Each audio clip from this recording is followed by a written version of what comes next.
Hi, drawing students. This is your introduction to neurographic portrait drawing.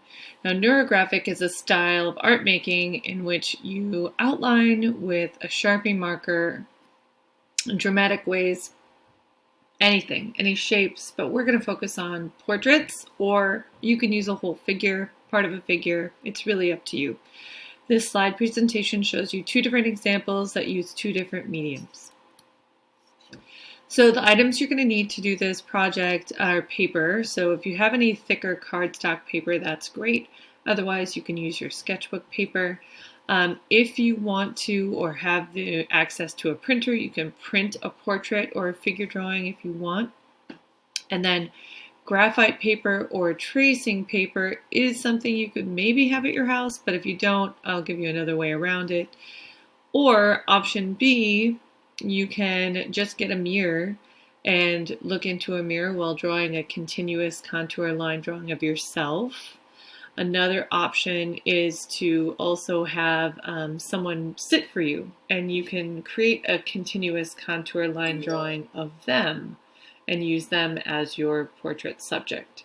So you have a few different options here. You can trace an image, or you can use continuous contour line drawing of yourself and make a self-portrait, or of a friend. Tools you're going to need here are, I didn't bring this out, you're going to need your Sharpies because you have those already in your kit. So a black Sharpie marker. If you have any fine point pens, that's great. And then you're going to need color drawing tools, and you can choose which ones that you use for this project. Color pencils probably will be great for details. You can choose to use markers or not, dry pastels, oil pastels, really any combination of color mediums that you have. Paper clips if you're doing the tracing, and a pencil for everyone to get started. So neurographics, this is this method of drawing that's really supposed to be super relaxing and meditative, and it's kind of a process. No matter how you start the drawing, whether you're tracing or doing a blind contour, it's the idea of like starting with an intention and bringing all of your awareness to just simple steps and lines. And this little summary you can be reading as I'm explaining this, or you can come back to it. So if you are going to be tracing, you need your paper to start, graphite paper, or as we've done before in drawing one, you just take one sheet of paper and you shade the whole thing gray, or you shade the back side of your drawing gray. And a paper clip, if you're tracing, to clip your drawing onto the blank paper. This is if you're tracing.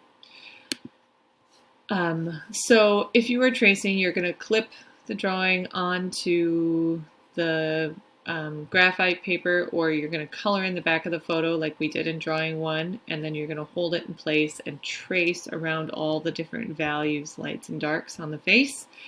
If you are going to use continuous contour line drawing, you're going to get a mirror and get set up and hold that mirror in one spot, and then you can do continuous contour line drawing. It doesn't have to be blind. You can just follow the contours of the light and dark and break it down.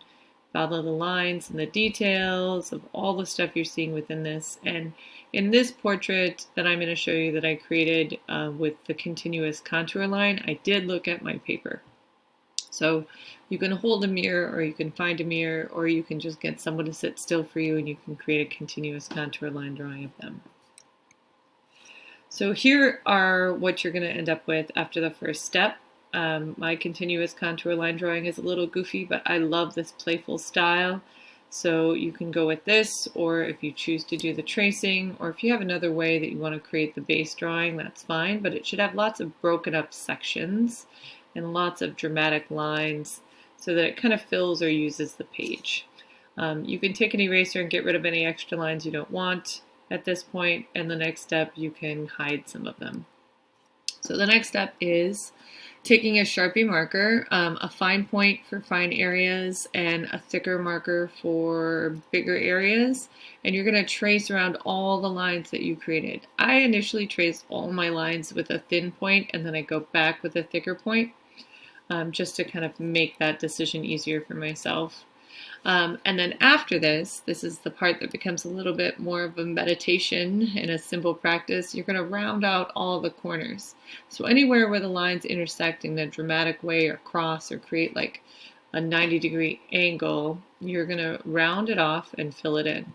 So it starts to almost look like a stained glass window with bigger joints and thick corners.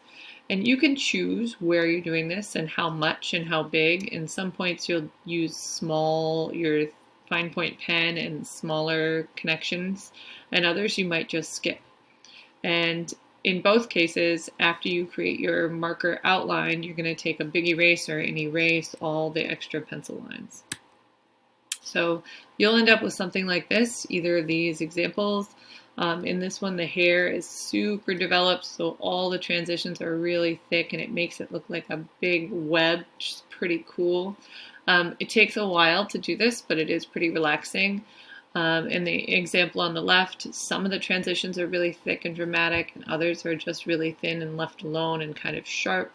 It is a choice. You can decide how far you want to go with it. And then after this example on the right was filled in with varying colors of copic markers, so you can fill in solids if you like. Or the example on the left is done with dry pastels. So dry pastels are super powdery, remember, so you don't need a lot to fill it in. I use dry pastels in some of the sections and then my eraser to make some parts lighter so it shows a little more variety. And then in the flesh tones, I went in with one base color and then I ended up going in and adding a lot more color. So in additional layers, I added other colors. I also added colored pencil on the edges.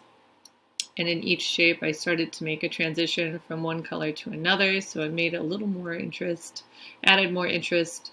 And in this, there's 3 different colors in the surrounding hair area. So you can see that.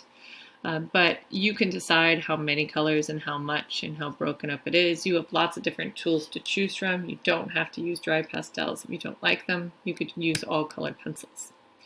So here are the final states of it. After I applied some blue to the background of this one, I decided it was too empty, so I used my Sharpie and drew out a few more lines to add to the scene to develop it a little more.